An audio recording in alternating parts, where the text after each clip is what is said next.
what I'm is there going to take you what? Then this up, you take me a pump. Remember, it's all our mama. Who can really argument? Yeah, legal argument. You could think it's a legal argument you are raising. It's not a common person. Then you must again accept wrong or right back. Now, put it.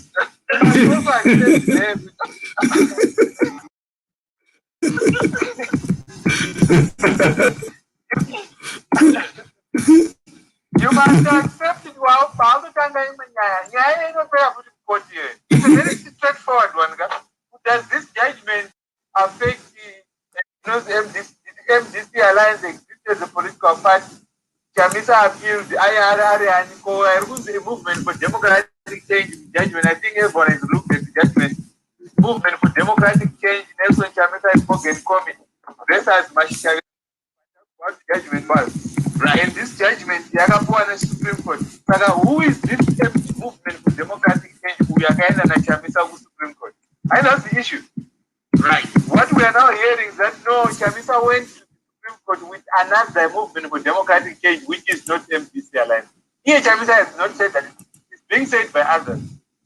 And that's a legal issue. If they say they are not implementing the judgment, those doesn't apply to them, I'm sure they haven't tried to go to a court to deal with them on that. Then the court will decide whether the MPC alliance.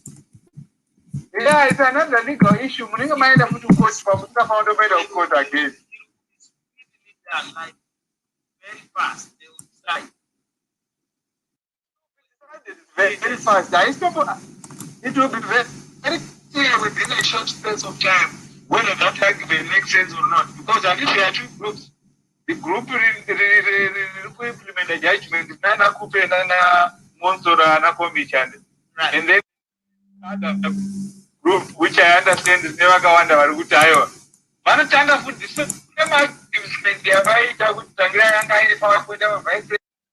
He did it well when the court was Chamitaga asked correctly, National Council said it was correct for them to appoint the Chamita as acting president. Want to know what kind of food we are MPC alliance with. Yes, we are not obliged to ask. When have to court? But I thought there was a declaration. Is that not a court? Because that matter will certainly be taken. That was not it's not called a declaration, a court order. I thought I could not declare the court as the Supreme Court was assuming that the party before it, Yaga Appeal at the Supreme Court, was the same party that Chamita is currently leading.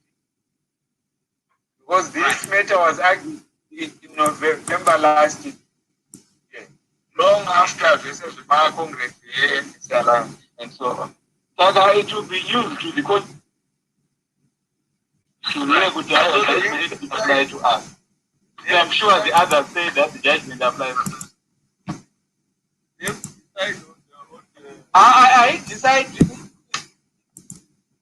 I know don't decide why never consequence the way the legal operates is that what I think I have to manage right. For example, when Parliament opens, it will now, because of the judgment, it now will have to be ascertained whether those MPs are MPs a party is Tungamiri or not. But you how does that affect that? Do you not consider that fraud to start moving things? I was that better with them. Asset class for MPs. Very good point. To someone who must take their political.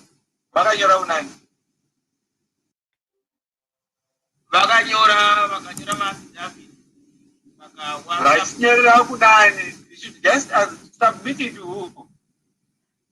I guess it's the parliament. Maybe was submitted to parliament. Yeah, to parliament. Yeah, that's correct. Correct. To parliament, as you are saying. So parliament shape the way. If parliament decides to respect that and say sure different party not MPC alliance and that it has nothing to do, then obviously Barikuda judgment by then challenge that decision by Parliament. And they will go to and they have to go to court. I don't know which court they have independent legal advice. Then about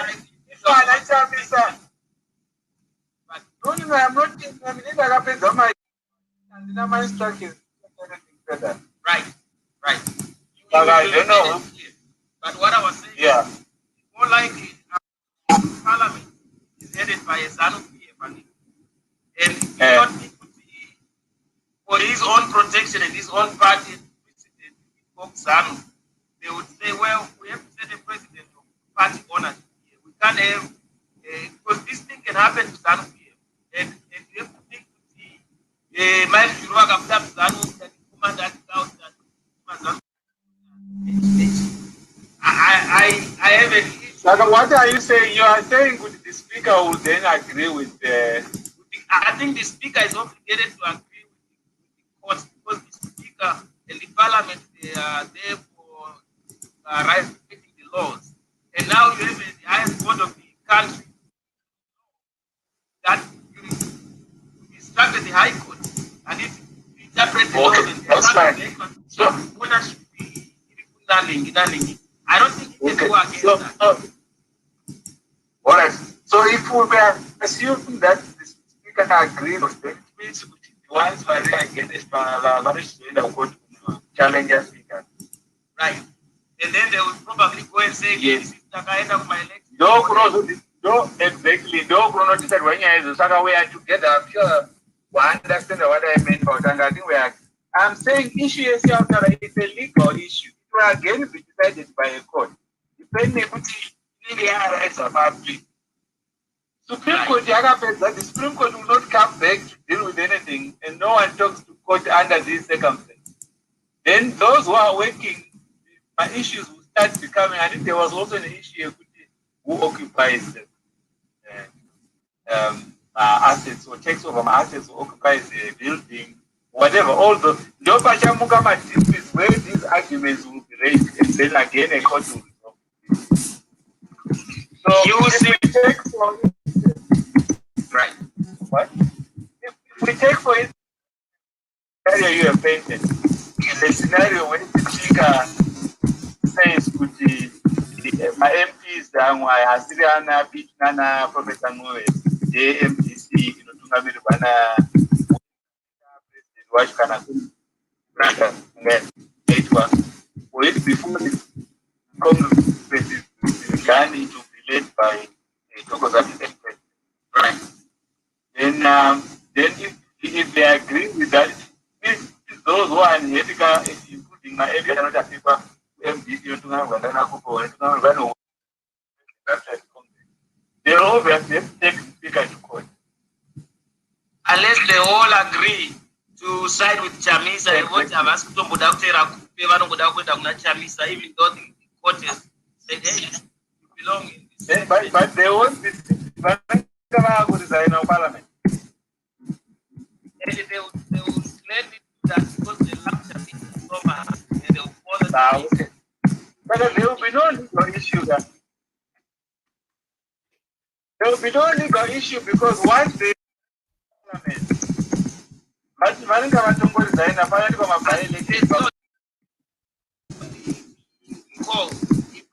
Parliament, that paper as a party. How does the Parliament separate the bigger person for a matter of but anyway, they don't have to be recalled. A recall is not mandatory. The party can leave you in Parliament and go through that respect the party. It's not they will have to decide. It's a political decision. An MP can decide to rebel, and then you can leave them for the rest of the Parliament. A recall is not automatic. It's decided by the party. Does it want to recall an MP who no longer follows? Especially if the person is heading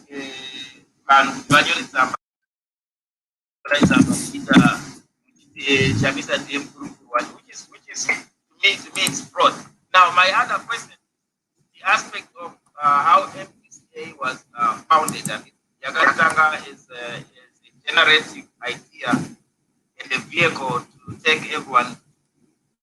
an election. And individuals were then placed to represent various political parties. Now, that's to me, I keep going back to the fact that is intellectual property. The name MDCA has ownership to someone. Do you agree with me or do you not agree with that? But political names, they are intellectual. It doesn't apply to the MDCA. So if MDCA then says we are declaring this, that's already Ratnalo,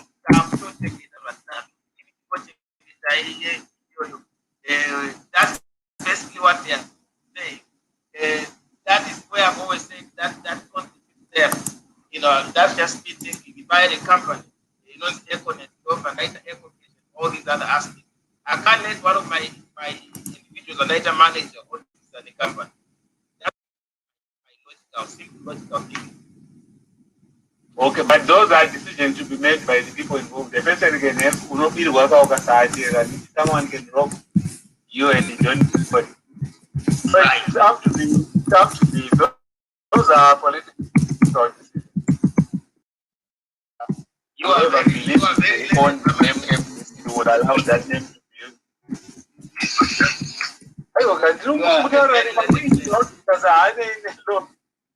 Yeah. So they will decide what. But the bottom line from our discussion is that people need to know more where the law comes in, where it doesn't come in, and then at the end, the whole issue judgment. People who are happy about constitution for if they still think they resolve.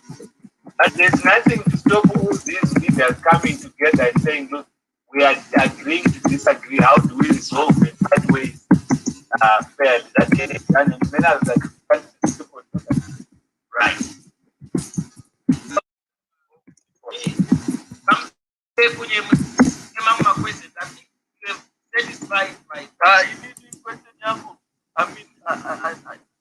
Question yangu I see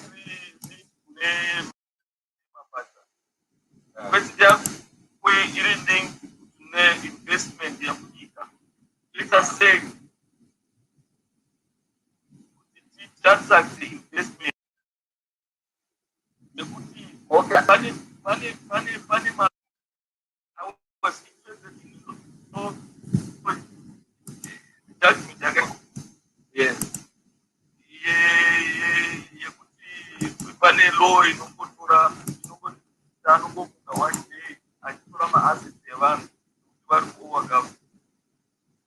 I think that one is clear. My laws are not ought to be repealed.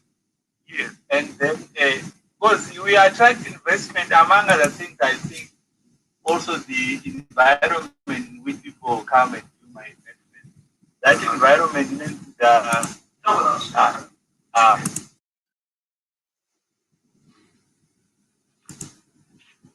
events which are secured by a legal framework. So you certainly need to repeal. I am very interested by the fact that the law here is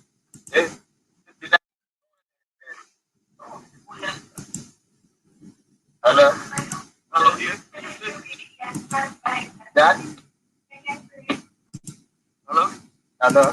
That law has been around for a long time. It needs to be repealed. Yes. What has to be happening here, people have always put in place discussions, laws which by some more political but there are so many laws that ought to be dealt with, especially that Reconstruction Act. One such law that has to be and so on. I don't even think you need a regime like that. So how do you we can how do we activate people have got what but there are two ways of doing it. Going to court, you can go to court without challenging but the law is unconstitutional. Right. That is only time we can go to court. I'm not sure how far that has ever been pursued. Say that the law is too much of a draconian interference in property.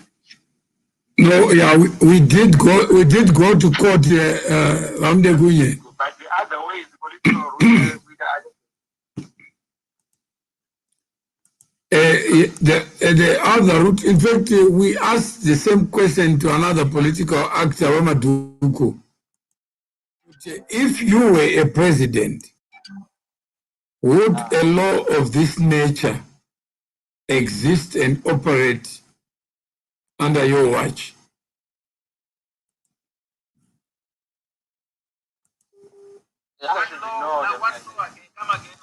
What law? There would be a law that permits a minister to issue an order that is the equivalent weight of a judicial order. Would That is not possible. So Ramaduku equivocal that it's not possible, it will never happen under his watch. And it's actually wrong. You should not go on. And it is not, we shouldn't have a law like that, or even that, but after the separation of powers, you don't give ministers powers of, because that's not the executive, the judicial. You can't have a minister at the same level than Nema court. And it offends the doctrine of separation. So if it does, you as a president, you have a duty to uphold the Constitution and defend it. Yeah, so you sponsor my appeals, my repeals, that kind of law. It should come out of the presidency, not even the court, because consciousness. Well, I don't think it has to come out of the president, it come out of Ramadu. No, I'm saying is that's only a failure of the system. Then I'm already saying that the president has failed to do his duty. Because his duty includes protecting the rights. If the president is running a cartel, say the cartel, for example, I'm not saying it is, and the law is made for appropriation of assets, companies, looting. So you design a law where your henchmen would be the one to assume ownership of any enterprise in Zimbabwe, and they pretend to be running it. And when you go to Cisco, my boilers, all those things. Rama details. I think the principle, Rama, the principle of separation of powers is a fundamental tenet of the rule of law. Yes. He has already given his position as a leader of a party in Zimbabwe that if I was president, Ramde Kunya asked the question, like Oliver Mtukudzi. And Ramaduku Alguti, there are various options of tackling it. But Ramaduku Ego is a president of a party that believes in constitutionalism. Wakaona chuni chichiri mom system. What is he prepared to do as an individual in order Zimbabwe to be better for all? That's what Joseph. That's what. Make it part of our agenda. Yeah. So if Joseph,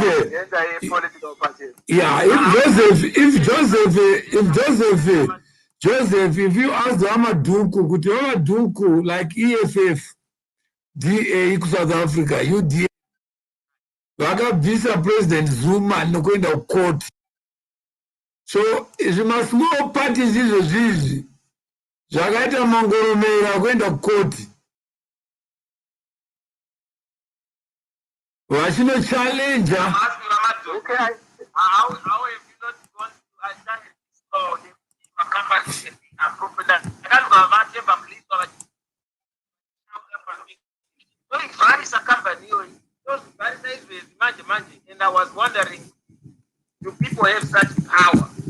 Just come to a private enterprise and close. But Mama, it's very clear where they are getting that power from. Because we have a law that states that. That's making, because police wise in Parliament, and he can go and influence Minister Ouya. And this Obota company. Right. Yeah, that's correct. I think what I can say is, it's been a weakness on our part. We are growing as political parties, and I think it's something that I'll take up with. It's an issue in terms of opposition politics here. We have not been focusing very much on policy or proposed policies, and at the same time fighting ahead. And Wamaduku are also an opportunist. Wamaduku are also the opportunist. And ask another question. You have known this law that appropriate companies, a single minister, all these years, and this is not the first time. He looked the range, but he said, company. This is very common in Zimbabwe that people don't have property rights. And a single entity, a single individual can be appointed simply and take over. And you have been a champion for human rights, and I think most parties are always fighting for human rights, and human rights given the Constitution. Norega Zanpe, the Constitution, company laws and how companies are taken. We should focus on human rights. The economic engine of any country comes from production, and that is not being looked at. And even when Zara, but the ability that no company on a single entity. So I want to know, how have you not looked at this for 16 years? This law has been on the book. In fact, the other way as they can appropriate any company at any time using ZANU-PF apparatus, and no one has challenged it. And especially you, as organized as you are in terms of understanding the Constitution. I still can't believe no one has challenged you. I agree with it's a weakness. I cannot I am unable to explain it. That's a weakness which I can accept. We have overlooked that point. And so we have no excuse that we can give for not having taken it up in the way it is supposed to have been taken up. But we will take it up now. I got to wonder. So Wamaduku, Wamafa, let's say Wamaduku, what Wamamde kunye mnogo raise up on social media. I'm not raise out nai. That's one side. That as a court, I can't just just make an order. Passing around walipo, either there's a victim or there's something public interest. Right. Wamaduku, magapina parliament Wamaduku. And parliament and this yeah. So Wamaduku, he never was given an opportunity to be in the House of Assembly, so that he can use his voice inside. Those who are there for the last 16 years, Wamaduku, why are you not asking them? Marambos, where lawyer, Gweta Guru, Constitutionalism, I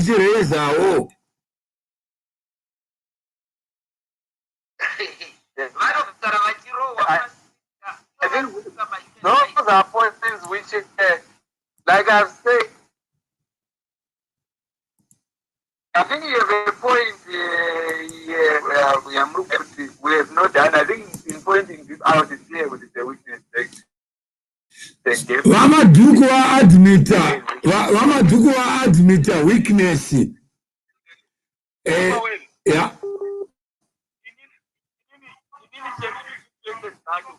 Because since this law has been in the book for 16 years, not going on. It's been in the laws in the book for 16 So what I'm trying to see, can we, instead of how, like I was asking previously, how, I know you said you're going to look at it, and it's, so it has same as steps akhe hanzi amaduku va-admita kuti it's an oversight. He's more honorable than I thought. Yeah, vamude kunye vari kuti kana munhu achisinga amazing grace, I say I was once blind, now I can see. Vamaduku vati I will see on my own. Vamude kunye tioneseiwo kuti what is the next step, so that tione tese kana pane problem yemari yekuti totsvaga mechanism yekutsvaga chi means. Well, okay, so I think Mukandipa for 2 days or so just to reflect on what the next steps would be. But certainly it's clear we have to take more steps from the admission you made, and it actually make out one thing feel embarrassed with some of the issues that we are not taking up. Saga, we can do this discussion again in Saga, we will have an appointment now, Professor Maduku, in 2 days for us to look at the practical ways of effecting this. Secondly, if you're out there and you want Zimbabwe to work, Maduku, avangaiti pro bono,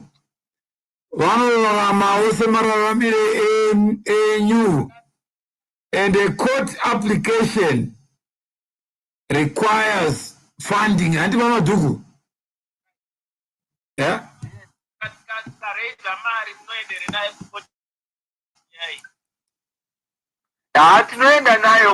Just then talking about 2 days. Take it up from the my next step. My next step, but in organize in anticipation of a positive answer in 2 days. If it's not, then obviously it will be a positive answer. Let's then take it up in 2 days. In 2 days, steps are very, very proud. It will be interesting to see how much. Okay, I think we had a discussion now. Right. Rama Dukupana was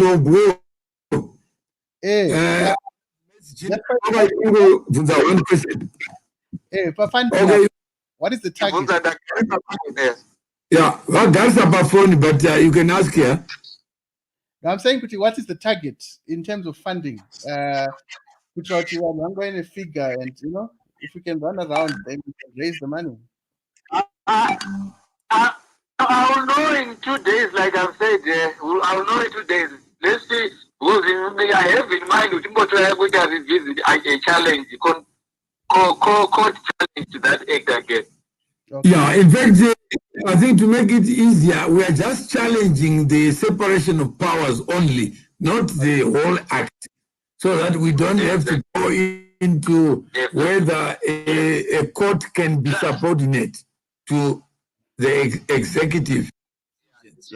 Now, also,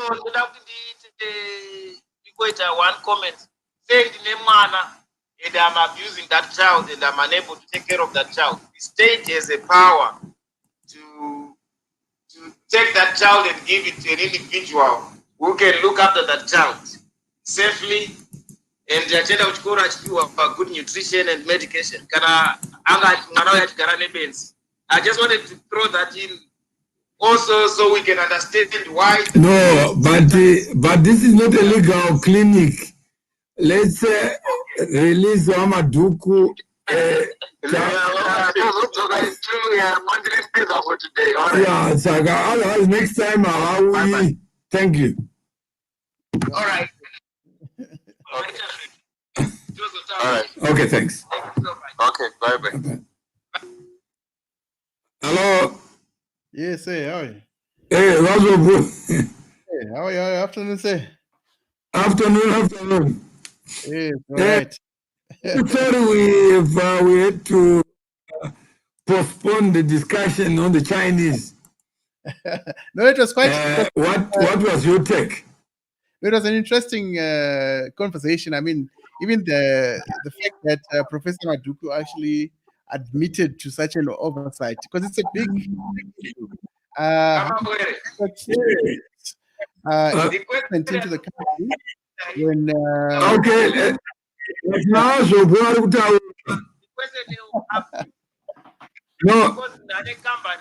no tinazo bwari kutaura. Okay. Go ahead. Yeah, so now saying from a logical perspective,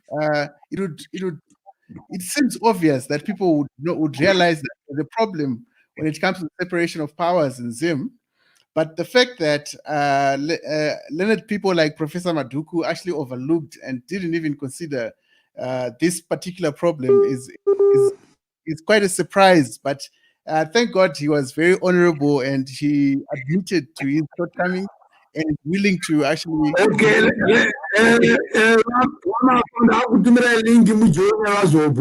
And did yeah. All right. Okay, Jose, send the link. Nice. I'll send. Oh, you sent him a link. Okay, so let's. Yeah. So should we start a new conversation or we continue this one? I'm game for either. Yeah. What we can always edit it. Sorry, come again. We can always edit it. Oh, okay. So yeah, so we can start a new one, maybe. Yeah. No, we can continue so that we don't lose people. Okay. Perfect. Yeah. So yeah.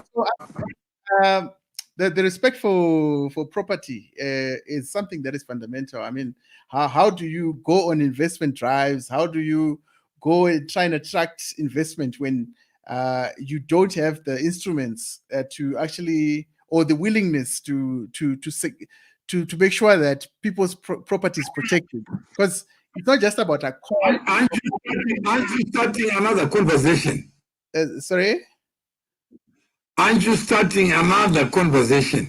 No, it's the same one. It's just an extension of. No, we are doing a post-mortem. Yes. So yeah, no. What the conversation? So it was because some people didn't hear correctly. Yeah. So what I'm saying is, it was a really good conversation in that there was balance, there was humility from Maduku's perspective, and the fact that he's actually willing to correct the wrongs. So yeah, I enjoyed the conversation basically. All right. So from your side, you were satisfied that Maduku shows the balance you would expect in a politician. That 50 years after independence, you still have people who can admit oversight, that they never looked at something. Is that the lesson of today?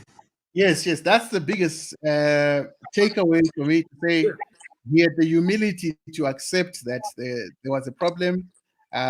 In all their efforts, they overlooked it. So that was the biggest lesson for me. I wish more politicians would actually be so humble and honest to the public. You know, yeah. So that was amazing. And I didn't think you were live. We're live. Were we live when we were speaking? Yeah. You didn't know that Divine was already doing, was sharing all the messages. I am here, but I decided to. I didn't know I was live in the Chango Muka. So no, your audio we didn't see you. Can you guys hear me?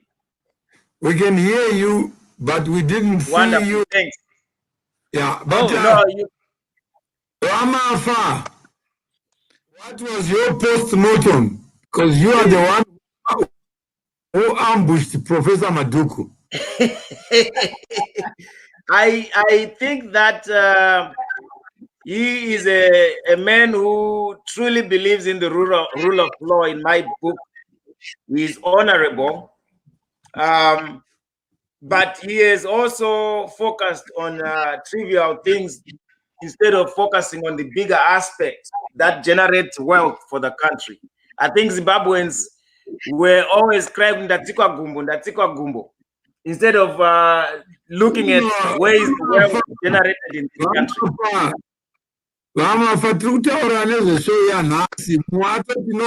You call Maduku humble, footseke. Mugabe knew that in and out. How can you say this man is humble? How can you say Maduku of all people is humble? Well, it is my judgment. It's an opinion. Mugabe had an opinion. It is having talked to him. That out of this show, you gain your respect. He's earned my respect very much, yes. And I believe that he will fight this issue without fear or favor, regardless whether he has interest or not. No, let's not talk about beliefs. Let's talk a post-mortem. What he does or doesn't do is another issue. You may never reach him. He may cut your phone off. He may not communicate with you again. What if people that... Right, you will communicate with us. No, Madugu is in Poland. Yet he has never raised this issue until he was cornered by Ramde Kunye. Yeah, but let's give him the benefit of the doubt, gentlemen. All right.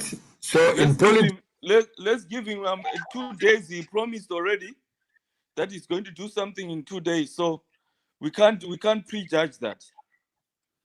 All right. What you are raising is true, that he hasn't done anything in 16 years, but he has promised us, all of us here, that he's going to do something in 2 days. If he doesn't, then we can go and be critical. You had the Monzo apa show. Anything. You're saying pa show ya Magaita now? Yeah. About the I will do the next thing. He didn't say, but he said he's going to raise it. He promised to raise the issue. Where, in heaven or somewhere? I'm sure until he's in parliament. No, I don't be sure of anything. No, I'm just saying. He didn't say he's going. He just said he's going to raise it. He didn't say where. I didn't pay 2 days. Yes. So, is that something you expect from your political actors? No, at least, I mean, by asking for time, it means he wasn't ready for such a conversation, I think, because it was an ambush, literally. So he needs time to digest and ponder over the subject, and then arm himself with the necessary ammunition to tackle the problem properly. So I think it's fine. Let's give him 2 days. And we're just comparing and contrasting. Yeah. So I think it's fine. Then seriously with what we saw today, there's someone out there who still want to make Kupe president. Now, come on. Our people are foolish. We saw the future today. Kupe are just not presidential. Please don't even bring them on this platform. Wow. Yeah, no, that's it defeats the whole purpose of the conversation. Really, Agrippa is situated on the individual actors as opposed to coming focusing on the frameworks, the institutional frameworks that will allow for a true democracy, whether it's Coupe, Monzora, or some other citizen act, doesn't matter. Independent of particular individuals, you know? That's my take. Ramde Gunya, what do you think about that statement? Which one? The one he just... And we are not serious to bring tired people, useless people on this platform to support a useless cause. Which useless cause now? Which one? Because we are talking about two things here. No, there is one cause in Zimbabwe today. How best can ZANU-PF and its actors in government be removed? And people just want to hear that answer.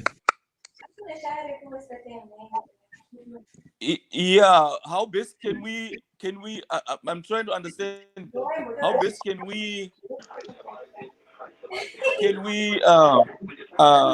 What I'm saying is, guys, don't waste our time talking. We are interested in removing the sitting government. Yes. And you are talking about trivialities of Maduku. Maduku, the same guy who supported Coupe. You are talking about Monzora. You are talking about all these people. They are non-events. The real event in Zimbabwe is the removal of the ZANU-PF government. Hear it from us. We the people. But Mr. Maduku is a lawyer, one, and I've seen some numerous lawyers that have supported opposition parties, represented opposition parties. So I don't see where that comes in, because he just... No, they are saying that all these conversations are disturbing us, the people, we the people. But so there is a view. Do you have an answer for it, Divine? Tinawasho nayo waripano. I'm following. Are you hearing what we are saying?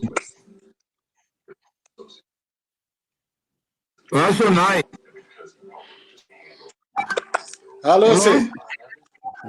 Mati joina magati sewamu akatsamwa.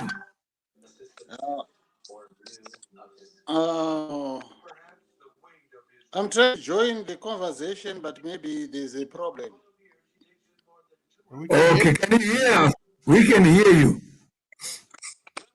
Yeah, I can hear you. Yeah, I'm saying, are you angry at the other people who are saying, guys, don't waste our time talking about trivialities? Yeah. What is your take? I have to. I have to. No problem. You can just disappear. Okay, all right. Thank you. Okay, so Yamafa,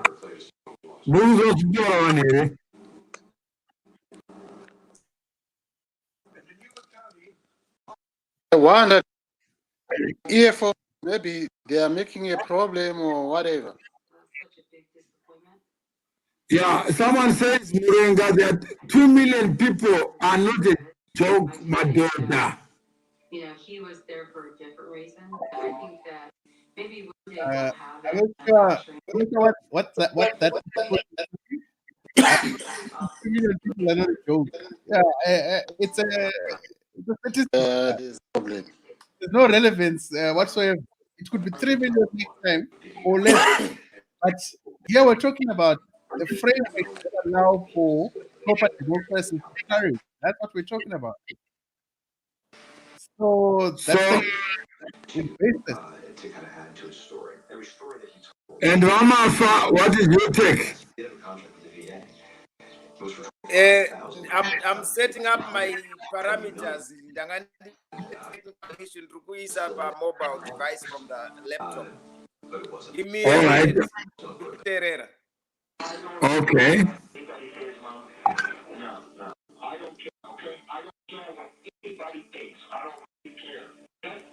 Hello?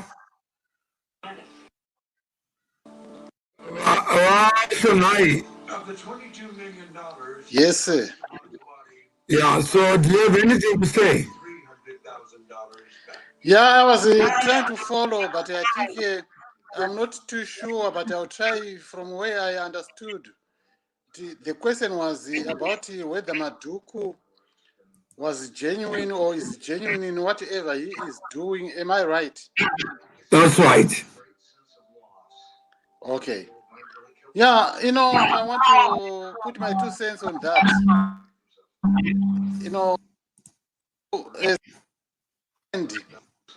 The Maduku strategy, that's what I think. That was said by Mugabe earlier. He knows the right things. He is very intelligent. When it comes to the real issues, he beats about the bush. Because when he joins the Pollard, he knows Pollard is not going to bring anything out of it. And he knows the elections will never do anything for Zimbabwe. But all he wants is to just earn some money. Maduku guy is very intelligent. I respect his knowledge. He's a true, constitutional lawyer. I cannot take anything away from him. I want to disagree with him. That's my take. I think Paul, he knows he's not going to bring anything. He knows going for elections in 2023 is not going to bring anything. He is not talking of any reforms.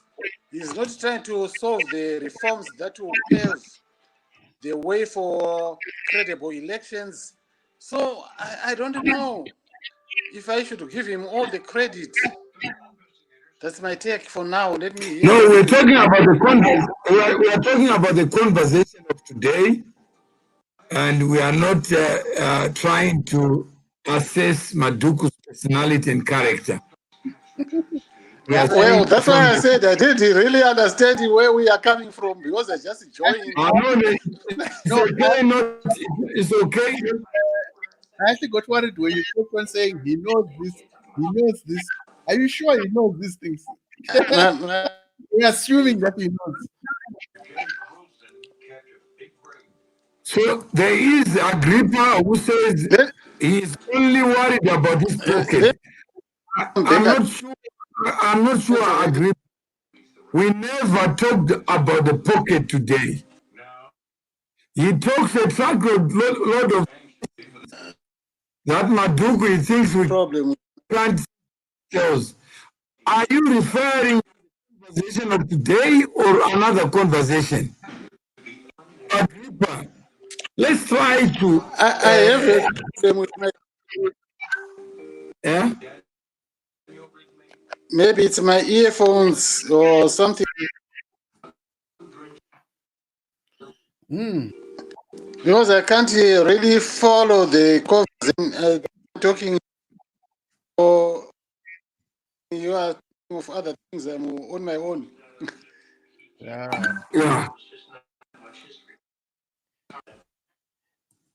Yeah. Let me out.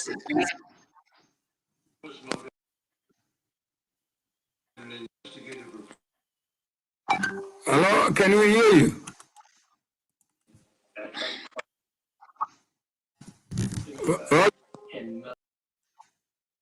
Sorry? Hello, what is your take? Is it easy for people just to focus on a conversation than have a character assassination of somebody? No, I think people come in with moment they hear that Maduku is here, they come in with their perceptions of him, and so whatever is of no consequence because they are ready, really armed with whatever perception they have already. So in the end, it's very little about what we discussed, or what was discussed, but about what people what preconceived ideas people have about him. So, like for example, when they say, like Agrippa is saying, he's only worried about his pocket. He talks a truckload of nonsense that Maduku thinks we can't think for ourselves. This is not based on today's conversation. It's based on his perception or preconceived idea of who Maduku is or what he stands for, you know? So it has nothing to do with Are they aware that Maduku did not even know he was live? I don't think they do. They know. I don't think they know.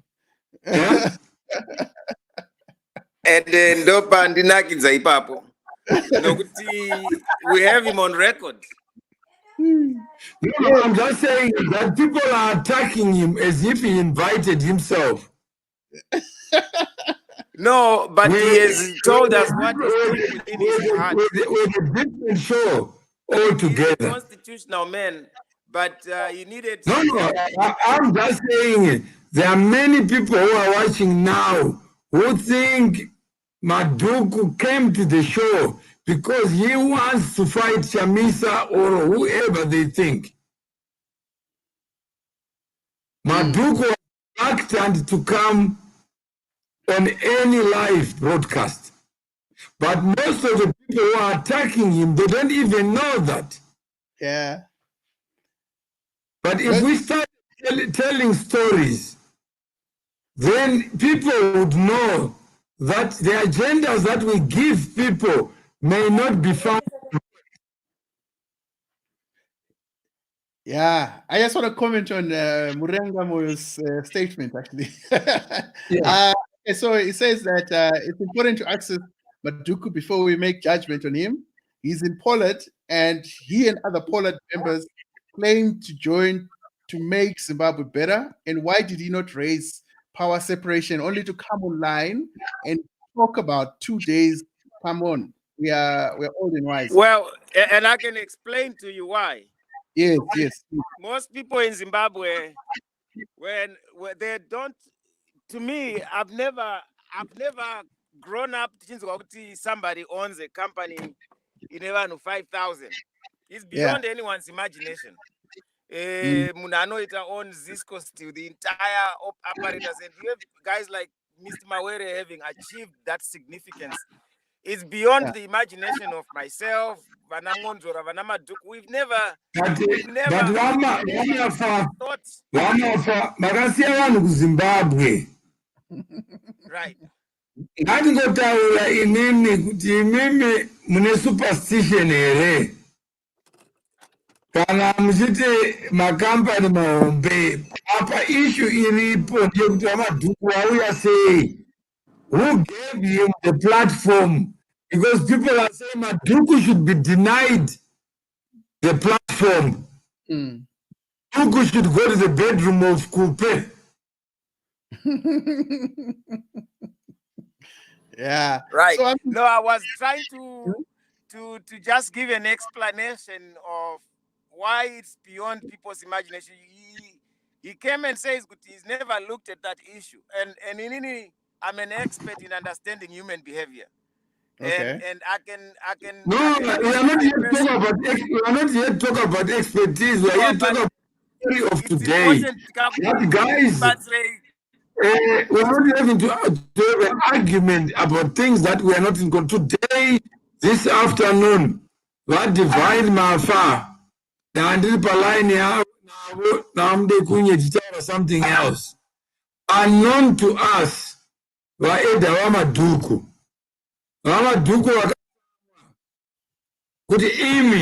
I don't leave the judgment. I was just a legal representative. I did my job ended on the day the judgment was granted. He didn't want to speak. And this is 40 years after independence. Yeah. Then we had to convince him to speak. Reluctantly, he did. And I started to record him without him knowing, and Ramafa did not know, Ramneguya did not know that they were Right, we already, did not know. they didn't know that they were being recorded. Then also, when I found a show now about what Kagame said, that my Chinese careful of them. That was the subject that we're going to talk about now. Because just listen. Those Zimbabwe regarding so tikawaisa ku platform vamadhuku vanotiza. And this is not the first time he has run away from talking to me. So he was on air tikati ramba mchidini rambai makamira ipapo. So that's what happened. So vaita izvi not out of mischief, but out of a genuine interest in the affairs of Zimbabwe, that anything we must talk about. And Tapeza 1 hour now Maduku, but he wanted to live in 1 second. So we never had a plan for Maduku. So I took our Maduku for today. Please understand the background. But some of these politicians don't want to expose their ignorance about anything. They know everything. They own voters. Imagine I say I got 1 million voters, then I control them. Can you imagine a human being controlling another human being? And I become a property of another human being? We congratulate you all who have given up time to be part of this conversation. We are not here to insult anybody. Mama Duku said, I am a lawyer.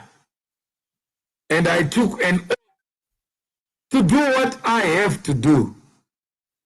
I have a living. I have to also make ends meet. If Cope comes to represent here, it's up to the judges to decide. Once spoken, my job is finished until the next step, somebody hires me. It could very well be somebody that he doesn't like. Yeah, But he's got a duty to act on behalf even of a murderer. yeah. So It we will be- take it upon somebody. And some of the people who are commenting are left to Zimbabwe for greener pastures. They went to school. They're writing in English. But they're using their English to divide the people of Zimbabwe into supporters of Chamisa and others. Surely should we be congregating here to talk about lessons or talk about principles? If you wanted to understand why Maduku is here, why don't you just ask whether is a prostitute? If the prostitute is my wife, please respect her. Don't bring up things that you may know and I may not know. Why remind me when I am in love? So what is it that as human beings we are all about? We know everything. Every time we think is up to something mischievous. Some people even describe his head, that the architecture of his head ought to change. Some even give Mugabe credit for insulting. Imagine a head of state insulting you when you're not a good head of state. You have overstayed, then you make Maduku your issue. Have you ever heard that? If he had listened to Maduku, Mugabe, perhaps Zimbabwe would have a different journey. Instead of talking about NCA, a constitutional assembly, how many people saw that as an assembly of the people? They saw that as Maduku, as business plan. That he did this all for money. Who doesn't do anything for a living? Is it relevant for us to start talking about what you're doing to earn a living? He's a lawyer by all means. Let's allow him to earn a living without intimidation, so that tomorrow it could be somebody who faces a problem, legal problem. And then for that, Maduku will have nothing to eat because we have condemned him, that he is a puppet, surrogate. For the sake of Kuti Abhuma, let we give him some benefit of the doubt. Some politicians will argue, like Mafa wanted to argue with me. I'm talking about today, he's now importing people in Zimbabwe where he left voluntarily. Why go to America and you don't want to leave America? Now, I was America. Wa Chicago,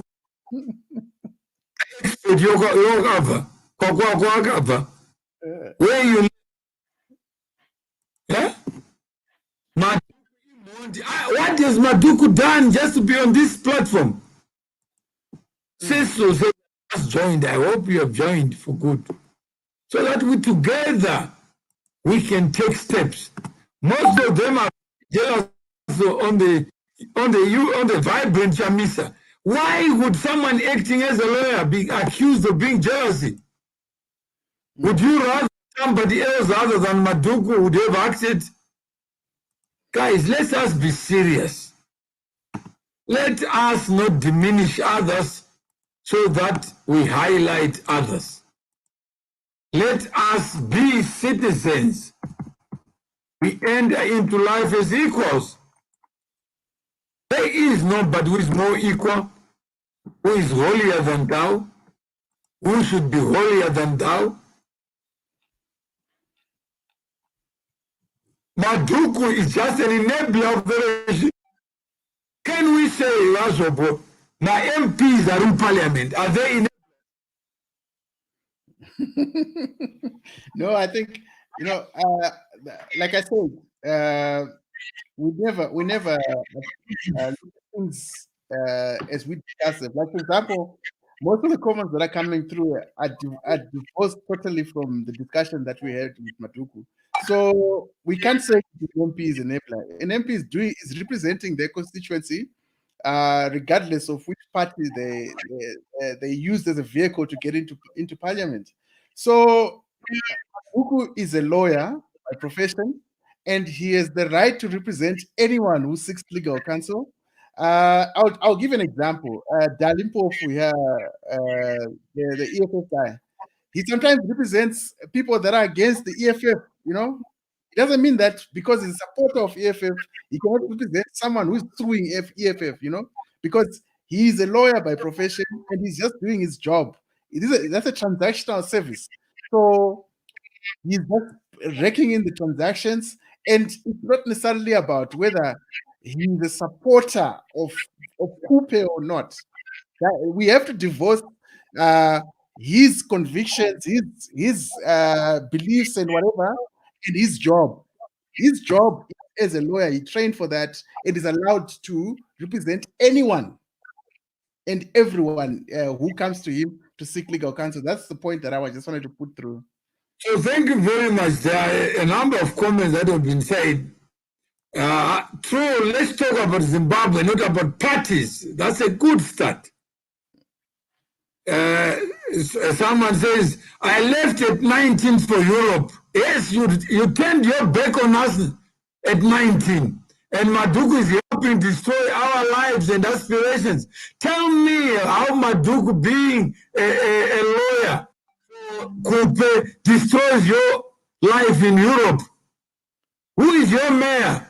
Who is your councillor? talk to us about where you live. Please, can you politely ask him to put Zimbabwe first? What is Zimbabwe? Zimbabwe is a human construct. We create Zimbabwe. There is nothing called Zimbabwe. Animals that live in Zimbabwe, they don't call it my country. If you go into the animal kingdom, they'll eat you alive. How dare we something we didn't create ours? Zimbabwe first. Let Agrippa be the first. Because you are the driver of what Agrippa wants to see happen. We can't keep on celebrating creatures. Imagine I celebrate a vehicle and I can't drive it. I take a vehicle and going to be driver. It's a vehicle to take me somewhere. That's it. That's a vehicle, hakuna petrol, hakuna diesel. Is it still a vehicle? Yeah, partner. As long as or an object. That's an object. That is a potential to do, but if it's not doing so let's talk about Zimbabwe, not about politics. We are the face of Zimbabwe. Our maturity. We must be balanced. We must be composed. Yeah. With respect, Maduku chose to try and be a public servant. It's his choice. He is not a public servant. We have not paid taxes to get Maduku to act as a representative. There are people in government we are missing here who are abusing public power. Surely, 40 years benefit of the doubt. For who? Maduku has never been an MP, has never been anything other than himself. He joined Pollard. Yes, what is the difference between Pollard and parliamentarians? How many MDC are fighting to remain in parliament? How many of them? How many of them say the ZANU-PF government when they are part of the government that how many of them have diplomatic passports and are proud to hold those diplomatic passports of the Republic of Zimbabwe, not the Republic of ZANU-PF? How many of us don't know ZANU-PF is a vehicle for members to move from one point to another point? How can we be so illiterate? If Pollard is spending our monies, how come the people who are spending our monies in parliament are not even accountable? They're not. They don't even respond to messages. If you wanted them here to talk about what they do in parliament, if you know, the oversight role. That's what I was saying to Maduku. It doesn't matter whether you're a part of yourself, you can go to court and test constitutionalism. But they're not willing. At least Maduku said, I'm willing to look at it and play my part. Why are we not talking about playing our part ourselves? Yeah. Why are we not playing our part? This is 40 years after independence. We are still accusing each other. Pollard are enablers. Is parliament an enabler? I have seen all the members of the party, parliament and senate. What are they doing there? You know, the enabler argument, we need to look at it in its totality, because it's something that is quite prevalent in the thinking of Zimbabweans generally, where we're saying that if somebody makes a life choice, a choice to align with A versus aligning with B, therefore they are an enabler because... No, but you are talking about Zimbabweans who are not here. I'm talking to you. Just say, look, this business, I find it repugnant that people come here and talk about things that don't exist just because they want a government that is not accountable. So my point, right? Because it's a cancer that we are seeing. I mean, somebody actually wrote there to say Pollard are enablers. Okay, first of all, we need to qualify what an enabler is, right? And whether being in Pollard is the heresy in Zimbabwe, you know?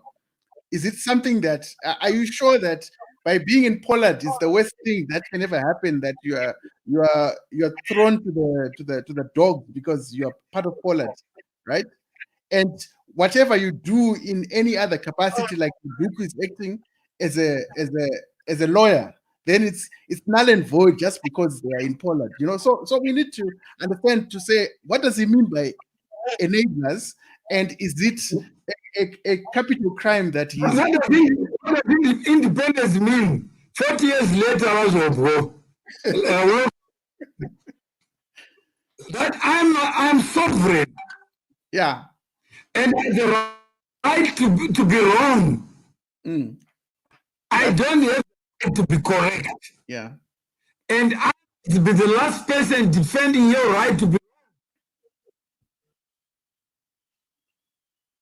But the moment I try to limit your capacity to think, because I think I know better, there are people saying the will of the people must be respected. 40 years later, imagine Lennon going to the Vatican. They vote and there's a white smoke. When you have the white smoke, there is one person who must become the Pope. Yeah. Yes. Then imagine there's another smoke coming from another house. For more than 1,000 years, this church never produced two popes. While others have voted, my candidate didn't make it, therefore nobody must be a candidate. Let the church fail because I didn't make it. Have you ever heard that? That in 1980, that was the promise of independence. Talk to us about this squandered opportunity that people would travel to Europe and stay in Europe and still talk about this, that my Pope is not the Pope. Your Pope is not the Pope. My Pope is the Pope.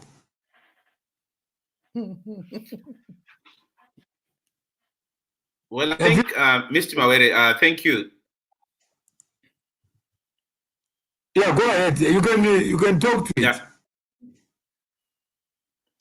No, so I was saying, I think the Zimbabwean story is unique in that our story cannot be compared to that of another country and have the same result when you do that comparison. So can I elect you a president to speak on behalf of others? On this platform, if you are president, you say our people. I'm just talking to you. No, so I'm trying to say the circumstances that we have in Zimbabwe, in my respective opinion. You're on this platform. Just say, talking to reality. People are angry with Maduku for appearing on a Facebook Live associated with me and others. Would you be angry yourself 40 years after independence? I would not personally be angry with Professor Maduku because, in my opinion, I think he has every right to freely express himself. He has every right to associate himself with whoever he wants. He has every right to exercise his intellectual powers and his professional association in any way that he wants. I think our biggest problem in Zimbabwe is the lack of tolerance. No, I'm not going to Zimbabwe. Don't go to Zimbabwe yet. We'll have a show for Zimbabwe, this creature, this animal that confuses many. If somebody were to say to you, Pollard and Parliament is different, he's talking to me and you were asked to answer for me. What is the difference between Pollard and Parliament? To you? Parliament is a creature of Parliament is a creature of our constitutional democracy, a prerequisite that there needs to be parliament, the legislature, and the judiciary. So it's part of the three wings of the fundamental basics of modern democracy and modern governance. But Pollard is a special situation or a special arrangement that has been made to facilitate national dialogue, to facilitate discussion of critical issues in our country, getting political opinions from leaders of different political organizations. So there's a difference between a special situation where you call for a meeting or a forum where you discuss critical issues in our country, and something which is a prerequisite of our modern democracy. So I think that could be the difference in Zimbabwe. Okay, also, what to you is the difference between Pollard and Parliament? Pollard is just a group of people that decided to meet around ideal we participate in election. So it's a non-entity to me in my world, and Parliament is an institution for a mechanism for representation of constituencies. So yeah, there's a daylight between it, definitely. Okay, I'm saying that they are the same. They are platforms for bullshit. Yeah, definitely. I mean, you could spew your bullshit anytime on either platform. The only difference, the people who don't want to be in parliament. And what's the basis for that? What's the basis for that, Mr. Mawere? All these punitive laws, they were passed through parliament. MDC was there. You can't have bad laws and you are there. You don't test them. The Reconstruction Act, it has been alive for 16 years. But they've never had the majority, though. 16 years. These people were in government, were in parliament. I don't hear their voices. No, but when this law 16 years. Numerical superiority. So the they people that eat the same lunch in parliament, MDC and ZANU-PF, but after they eat the meal, an MDC person says it's a ZANU regime. And ZANU-PF, but they sit in the... But you know what, Mr. Mawere? Members of parliament are elected representatives of the people. They are elected through a national electoral process. The people, you have finished your part, is that correct? I'm just giving my differences so that people can judge yours and what? I'm not here to fight with you. No, we are not. Yeah, I'm saying that parliamentarians are there to represent the people of Zimbabwe, not to represent the parties that they use as logos to get voted in. The people vote, the logos don't vote. You don't belong to the logo. You are yourself. So the people voted. While they're in parliament, the people forgot. They don't even, after 40 years of independence, nobody even knows who the MP is. That's how useless parliament is. All the laws that you are complaining about, let's go to court. The parliament passed those laws. Did you know that? No, but my point is, in as much as MDC and the other small parties were there, but they didn't have the numerical advantage to be able to stop that. I mean, we've seen it worldwide in any parliamentary system. Democracy, I mean, majority is 50 plus, basically, right? So given a vote, if you're in the minority in a parliamentary setting, there's no way you can actually stop that happening. No matter how much noise you make, at the end of the day, it's about the numbers, you know. So I'm saying that the numbers are accepted, but you can challenge the constitutionality of the law as a party in parliament. But isn't parliament consensus driven? And consensus is No, about.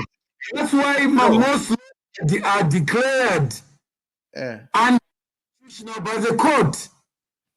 No, but you know what, Mr. Zobwo? I think active citizenship means looking at our current state of the law and approaching courts of the law to say, can you give an order of invalidity in respect to our criminal law, in respect to our electoral law? We have not done enough to really scrutinize the nature and the constitutionality of our laws.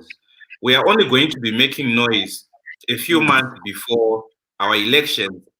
We'll start complaining about our electoral law, maybe 2 weeks or 3 weeks to say that this is an unfair ground.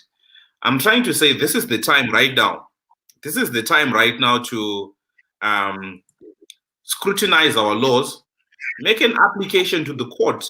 But people do not want to invest their time and their resources in some of these things. So, and at the end of the day, we only have people who are making noise, and we do not have artists. Is it a capacity issue? Is it like Lydia? It looks like she's got a problem with me. Everything I say, she sees a problem.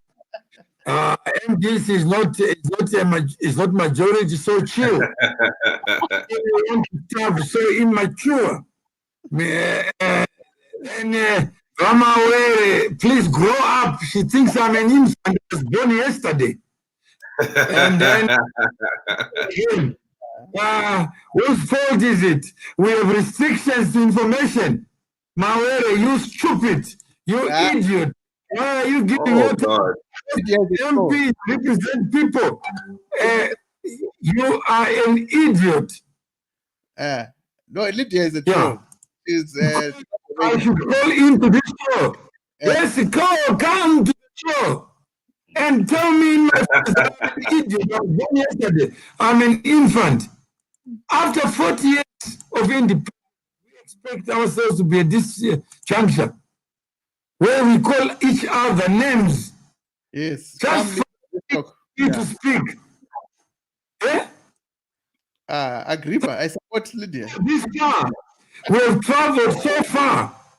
Agrippa says, yes, I'm in Europe, but I have a problem with Mawere. He's an idiot.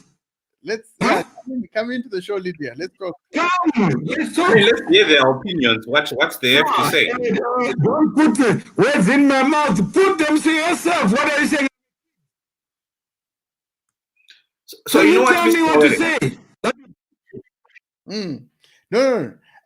Lydia is a troll. Why insult others? Why come on this platform to insult others? As if you know me. I don't know who Lydia is. So, yeah, no, it would be great if Lydia could actually come onto the show and just express her different opinions, because variance is everything in life. Otherwise, if we are all similar, Agrippa says, please remove that Trump hate. I'm a Harvard dad. My son is at Harvard. So what can I say? That has nothing to do with Trump, Agrippa. Oh yeah, Agrippa. Now you're getting lost. I mean, Harvard and Trump. I don't see the mix. I don't see where they mix. I must not be proud of my son. No. Michael is amazing. He's an A student. I mean, he's doing well at Harvard. So it's we have to celebrate it at any moment. And yeah, so Lydia, if you've got something, an opinion, type it if you don't want to be part of this. But I mean, you are attacking the man, not putting points. That's the argument.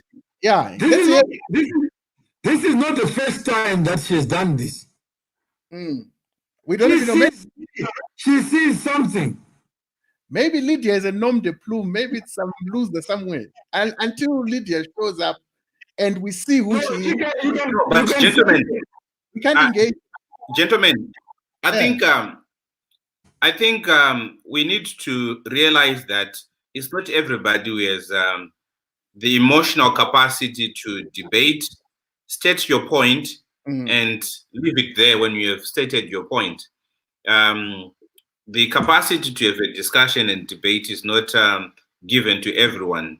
Yeah. So sometimes I think Mr. Mawere in this case, if that's a normal behavior, we can just try to ignore the approach that she's using. No, she's not. She's an important part of this conversation, and she is a person I value because she tells me exactly what she feels. Yes. Rather than many people on this platform, they keep quiet 40 years after independence. Why should she keep it to herself? Okay. Yeah, why should I must be the person to defend Lydia. No, Lydia should just put a point across, whether she's calling in or texting. But at the same time, if she's a call, whatever, because let's believe in something. She's passionate about something. We're being sidetracked.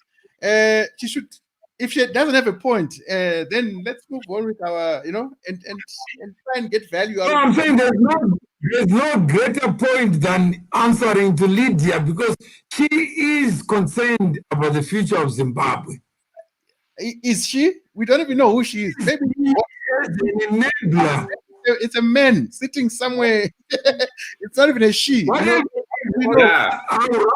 rather defend that man and stop the show because I don't need a show for people who agree with me. Yeah. No, that's not the point. The point is to disagree respectfully. Yeah. Yeah. Mr. Mawere, the point is that you should disagree respectfully.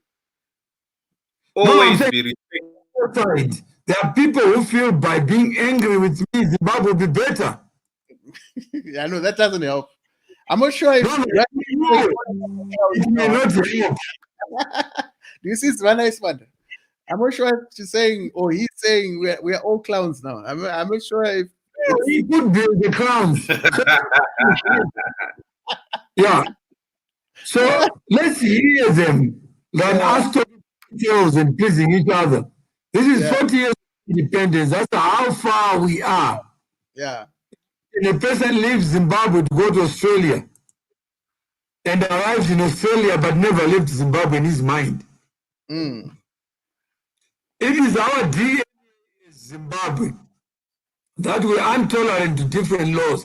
More speak for yourself. Don't say it is our when you are speaking for yourself. Say it is my DNA. Not to tolerate other views. Why can't we differ? If you're not differing with me, please say so. I agree with Mawere. Let your point be not against those who differ with me. Those are my friends. Because they are provoking me to say something. Yeah. No, I think if you say nothing, I will never know. You find that like right now, we're trying to take a balanced approach to this argument. Remember, it started with Maduku, where we're saying, okay, he might be part of Pollard, but he's a lawyer. And the moment you take that balance, then people expect you to have a position that I am for or against. The moment you try and balance things out and weigh things logically, then people have a problem with that. Then they start attacking the person like this. So we have been trying to be as balanced, as logical, and the idea is to find the best common ground so that we can actually move forward and change the fortunes of the country through the legal framework. I think that is what we're trying to do. But it's easy for someone to just troll and just say, you clowns, you're crazy, childish, whatever. It's easy to do that, but it doesn't add any value. So are we saying that we're going to lose the value that we've been exchanging because of some Lydia somewhere who has not stated what their position is or what their thoughts are? Are we going to be misdirected by someone like that? No, Agrippa says, guys, let's have a... He's saying that our heads are not level. You are online. You can't be plastic. He's saying that. He's also saying that we are plastic, the three of us. Wow. I'm not Michael. I never got plastic surgery. Three grown men acting like a bunch of kids. This Agrippa says we are three grown up. He's the old one. No, but Mr. Mawere, Different characters. He's telling us to move on as if he told us to be here. I'm not here because of Agrippa. Why do you come and insult those who have given up time to be able to share their own ideas and insights? We have sent a link for you to join us, but you insult us. Stop being emotional, which means you are not emotional. We are the emotional people. So, Mr. Mawere, I think we can proceed with our... Just hold on. Hello? Hi, Mr. Mawere. How are you? I'm good. This is Lydia. Oh, I thought it was a man. You're a woman. I am a woman. I respect you, and I'll be the last one to defend you. Right? You insult me. You may not. I'm not sure why you're so angry. You were so angry over the past few minutes on the show there. Because I've seen you on other shows on Uncle Jed trolling me as if what I'm born yesterday. I do not troll. I just give my views. No, but why do you pick one person? I don't know you from a bar of soap. Well, you're on this live show and you want but allow me to say, if you want to say your stuff, say it without having to insult me. I did say it and then you went off. I didn't insult you. No, what are you saying? You can check my comments again. I didn't insult you. No, but if you don't know what insulting is, Lydia, if you don't know what insulting is, then we can't even move further. If somebody doesn't agree with your view, then you get angry. I have to be. I'm human. Putting words in people's mouths. I'm human. If we're trying to have, you are up here trying to be how to have a debate with different views. I think then you need to adjust your attitude a bit. All right. So you are the boss. Tell me how I adjust. I'm just giving. No, I'm saying is you are the boss because I'm here on my own. I didn't come. I didn't come on air because of you. So you tell me what I should be saying, then I know. Well, that's what I'm saying. We were discussing something of which I was commenting according to what you had said, that why are MPs going in there and under a party a banner and whatnot. I'm not. And then you talked about they eat lunch together, and then after that they say, oh, ZANU-PF, whatever. What do you mean? Are you saying that then they shouldn't eat? I mean, exactly what were you trying to do? No, you know, I have been. And then you said that people don't know who their MPs are.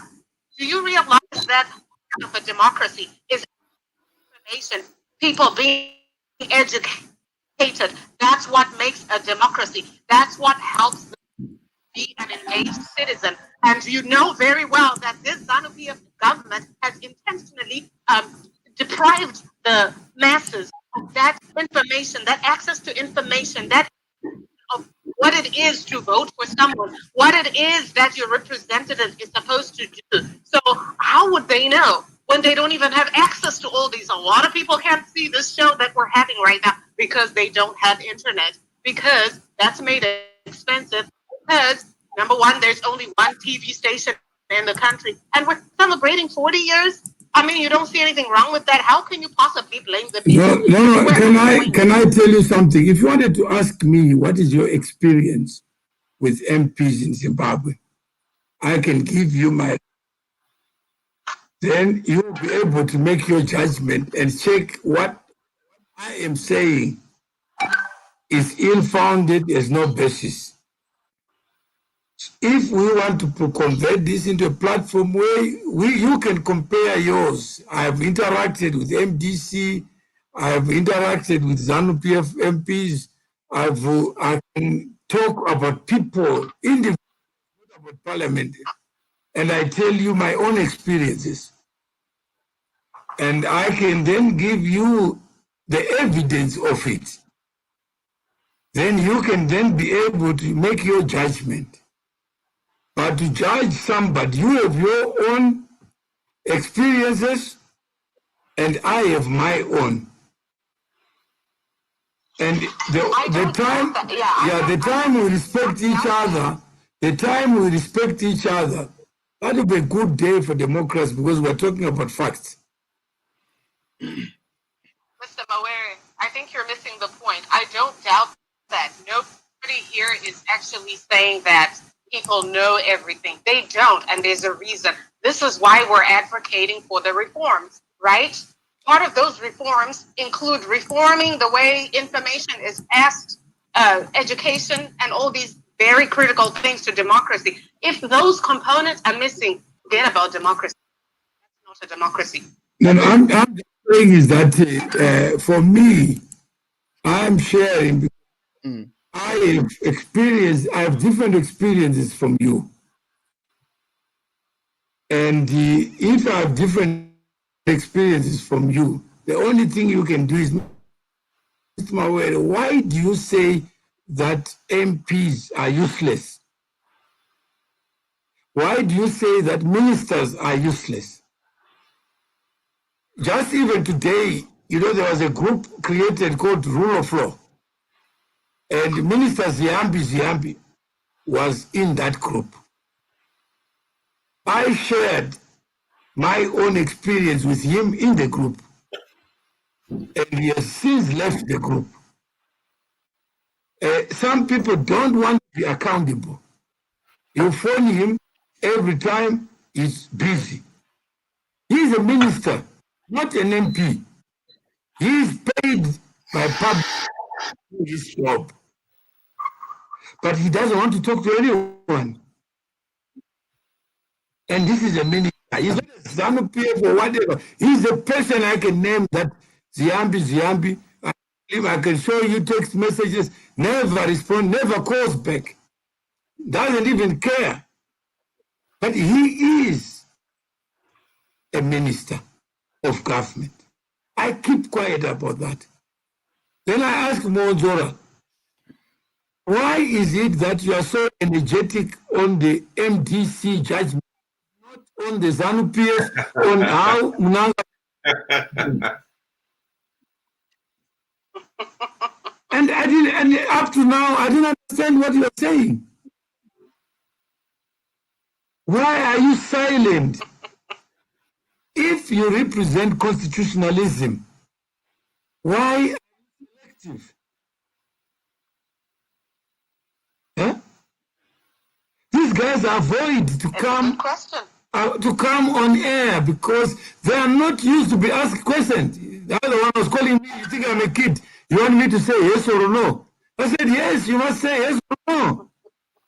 Because I can't comprehend what you're saying.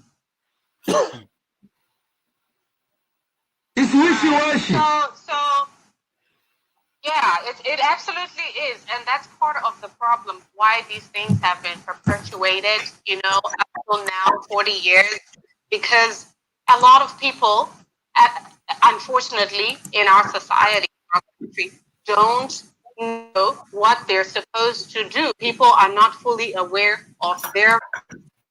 So at the end of the day, a lot of these MPs, ministers, what have you, this is why they're getting away with this kind of stuff. And to start blaming it there is, I think, actually making a mistake. That's why, we all need to really drum up the importance of the reforms, because when people really are aware, when people know better, then they're able to actually realize their power to hold a minister or their own MP to account. But if they don't know that and all they believe is that the minister is supposed to bring us food, That's not the duty of a minister. And so therefore, if it doesn't bring us food, then he's wrong. Then we're just going to pick the one that brings us food. Do you see what I'm saying? This is why I have that argument. Lydia, I just googled something. Maybe you may not know it. I'll just post it here. This is the title is Mugabe. Obviously, everything that happens in Zimbabwe. This is 2001 in July. This article. It says Mugabe is challenged over Axe TV show.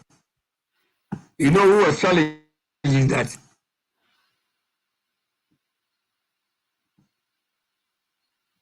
Do you know who was challenging? It was me. I paid for airtime on ZBC. We had a talk show. And the third show after Mashakada and a gentleman called Pika, who became a deputy minister of finance. After the show, Jonathan ordered that this show must be cancelled without warning after pay. I went to court to challenge it. I won the case. And Jonathan said, you can implement it in hell. You understand?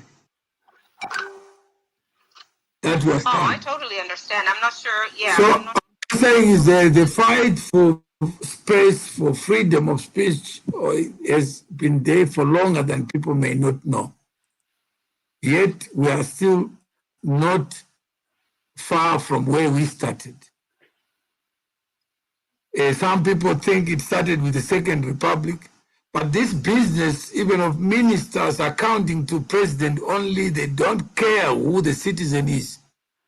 They don't respond to your cause, whether you think you're important or not. They actually think they own the citizens. This comes from us. Because we are not working together towards the Zimbabwe we want. I can tell you of opposition people.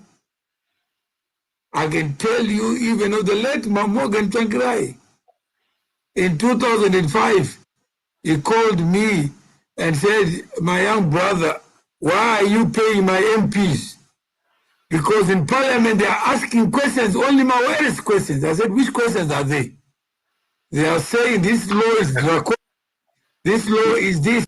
I can show you the parliamentary answer. I got it. I can share with you. And he called me from Zimbabwe to say, my brother, why are you doing this? My MPs now are no longer dealing with the party issues. So I then talked to him, introduced me, we met with my advisor to say, guys, you are in government now. You have an opportunity to raise these uncomfortable issues. He died before he raised those issues. So now, you rightly said that this fight hasn't started. It just didn't start. It started here.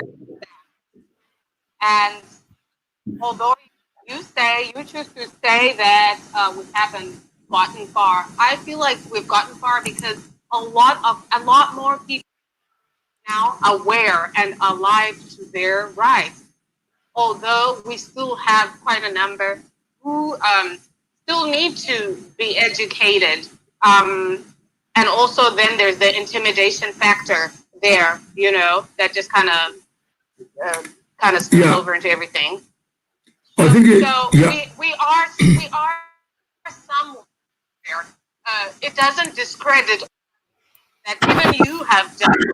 We are somewhere right now in terms of our people being more alive to their rights, to what is required of them, in the society to play their part. Because really, Lydia, then somebody says, I'm an enabler. And then I'm asking myself, let's talk to facts. How have I enabled?